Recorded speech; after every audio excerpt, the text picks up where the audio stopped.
On this edition of the Sonic Boomers, we're talking about garage sales and yard sales. We're going to be bringing you the top 25 hot sellers for the summer of 2026.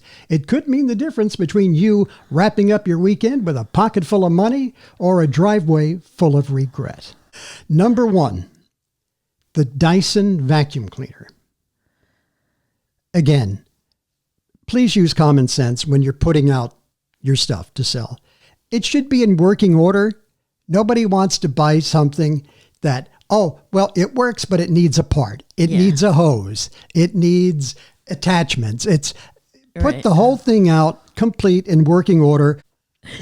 So the Dyson vacuum cleaner, high demand, great reliability on the machine. If you've ever priced one, you know what they cost. Right. So if you've got a good one, that's going to sell. And I think the idea that a Dyson is the key to it. I don't know if any old vacuum cleaner is going to sell as easily as a Dyson. Also named Cachet. It's named Black & Decker when it comes to almost any tool, but especially cordless drill for some reason. It's popular with DIYers, do-it-yourselfers, and it has batteries, so you're not running with a cord, and a lot of people are looking for it. That's the key. See, you notice these two items. The key is value. It's a name brand. It's a Dyson. Everybody would like to have one, but not everybody can afford one. Black & Decker, again, a good name brand, and it's a tool that has utility. Somebody's going to take it and they're going to use it. But again, make sure that you've got all the pieces for it. Now, a Hamilton Beach slow cooker, and actually most Hamilton Beach kitchen items. The mixer is another one that it goes for a lot of bucks. Reputation for quality. And if you have one of these, it's trusted kitchen appliance. It's got the slow cooker is programmable, so you can set it and forget it, and have your dinner ready for you hours later. And it's got a lot of uses, again, for the kitchen enthusiast, the foodie, and they'll be paying for it. Any campers out there? How about a Coleman cooler? Durable, rugged, outdoor, vintage, and modern both sell. And I think the Coleman name in any of the camping goods is a key. Now, embroidered things, handcrafted things, like if you have a embroidered flowered placemat or something like that, it's vintage, it's aesthetic, and it's the kind of thing that people post on TikTok all the time, and people will be attracted to it. Here's something that's kind of retro, a vintage wall key hanging decoration rack. Remember those? You used to always see them by people's doors, and they would have like a family of dogs or something, and they'd have who's in the doghouse. Yes. And you could put the person's name on a little hook and put them in the doghouse if they were in trouble. I had my own doghouse because I was always in there. There was no room to put anybody else from the family in there. They had to give me my own doghouse. But those ones with the keys, so that when you come in the door, you would hang your keys on these hooks, and they come in a variety of motifs and vintage appeal. And believe it or not, that's something that will sell. Yeah, it's kitschy, it's fun.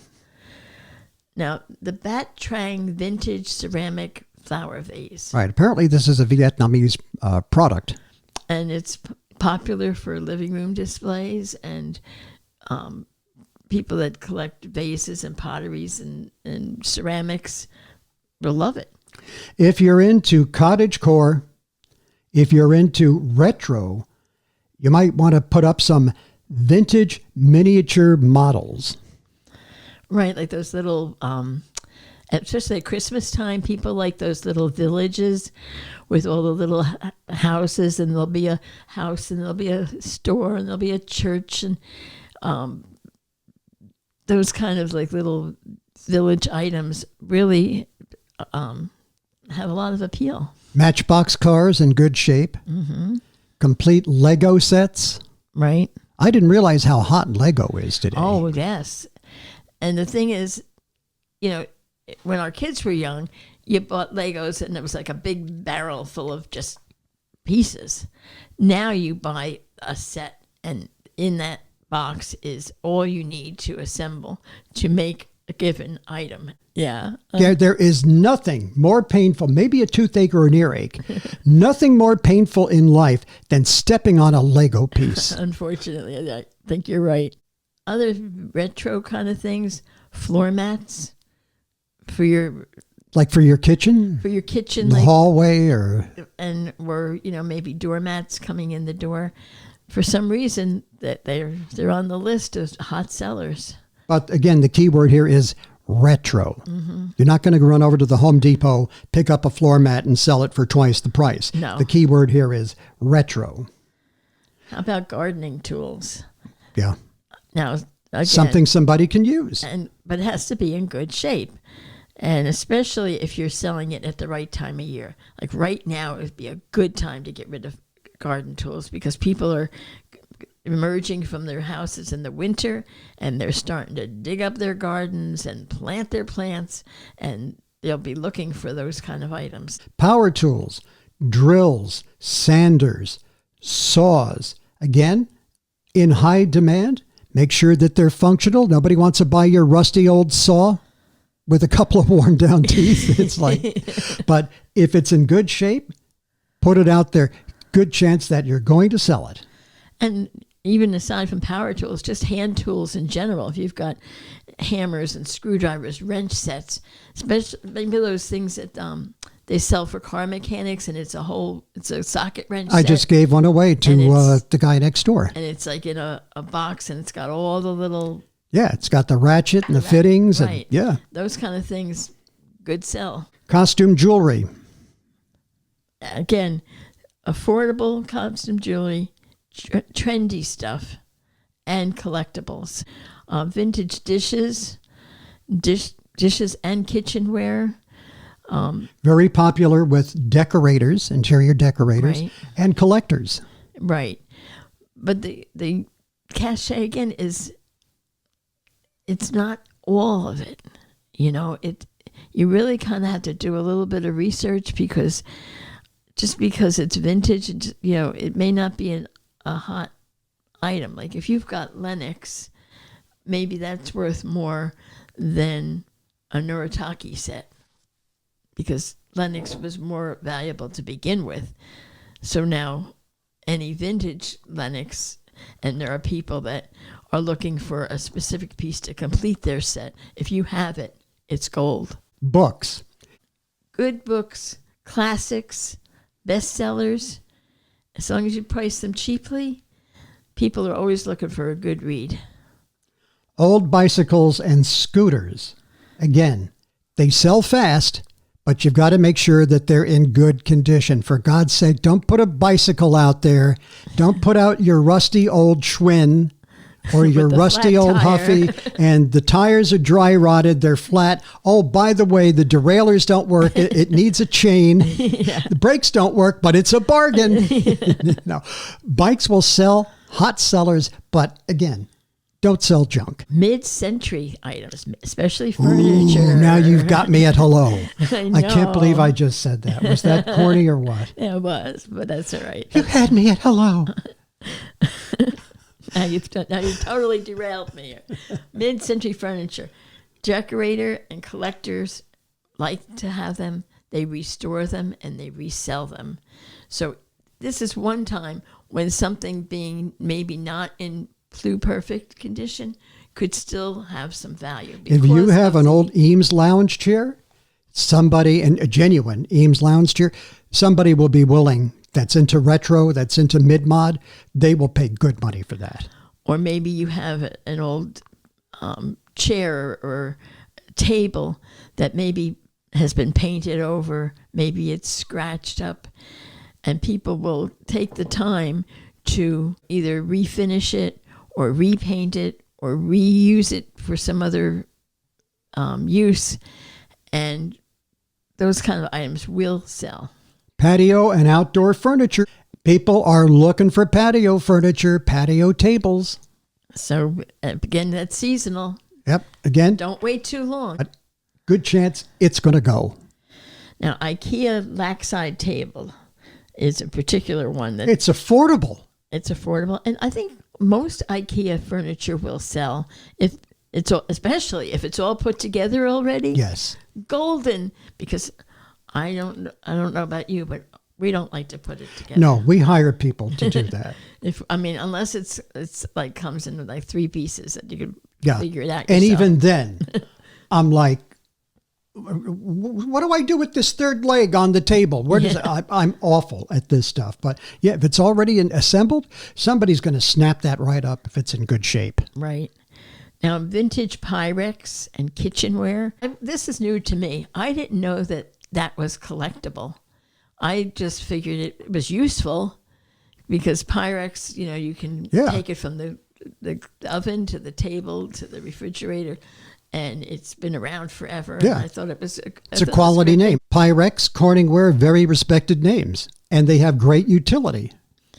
And there are certain patterns to them that make them even more desirable. Yeah, so research your patterns. Again, do a Google lens on it, and it'll tell you this is a good resale item or this is very common. Don't expect a lot of money for it, but it'll give you an idea of where you're going. Exactly.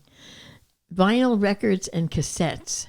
Now, we were talking on the previous show about DVDs and CDs. Right. As a matter of fact, and VHS. We have previous episodes here on the Sonic Boomers with a collector of vinyl and DVDs. So make sure you go back and look for those episodes with our guest Kevin Fay, because they are really informative, interesting episodes. The thing that I find interesting is that, they say everything comes around full circle. A few years back, these kind of things would be just, for us old folks, maybe you might buy a record for $0.25 or something. Nowadays, the younger generation is becoming more interested in the vinyl. What about handbags? If it's a designer bag, it will sell much easier than just a bag that's cute. So who are the names that we're looking for?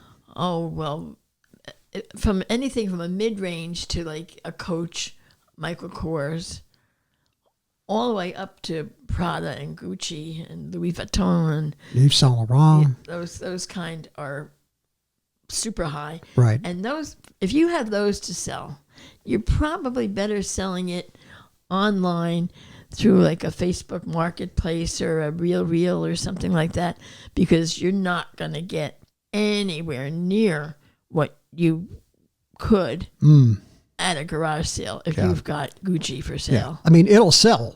It'll sell, but above at your yard sale, 98, yeah. That's all people want. Yeah, if you've got it off, Home Shopping Club or QVC or something, chances are that'll sell too. Video games, consoles, and accessories, very popular if it's a retro. There's a lot of retro game enthusiasts out there. So that will be a good seller for them. And this last one, I was kind of amazed at. A vintage metal Eiffel Tower model.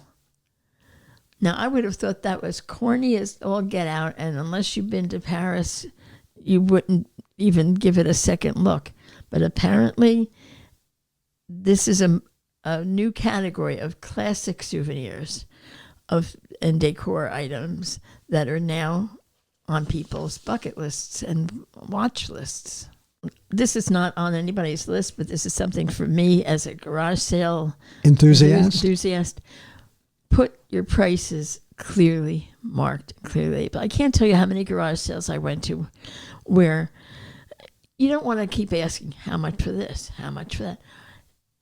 There were times when I probably would have bought more if I saw the price.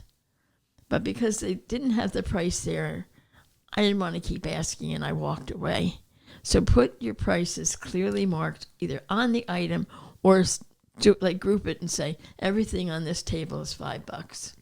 Now, how do you feel about haggling over the price? A little bit is okay. If it's a reasonable price, don't haggle. If you look at it and you say it's worth what they're asking, don't be a jerk. Don't insult people. Right. There's a point where you're dickering back and forth, and maybe that's a little bit the fun of the chase for a bargain. And then there's a point where you insult the seller. So now that we've told you the top 25 hot sellers, let's talk a little bit about what it takes to be a savvy seller. Like in any business, a successful yard sale, garage sale, it's not just about setting up shop, throwing your stuff out there and hoping for the best. It's really about having an understanding of the marketplace, offer value to your customers, be strategic, give some thought to what you're going to sell, and know what items to avoid. That's just as important. Again, if you look at our previous episode, we've got a bunch of them on there. And it always comes down to the condition, I think. Make sure that what you're selling is in decent condition.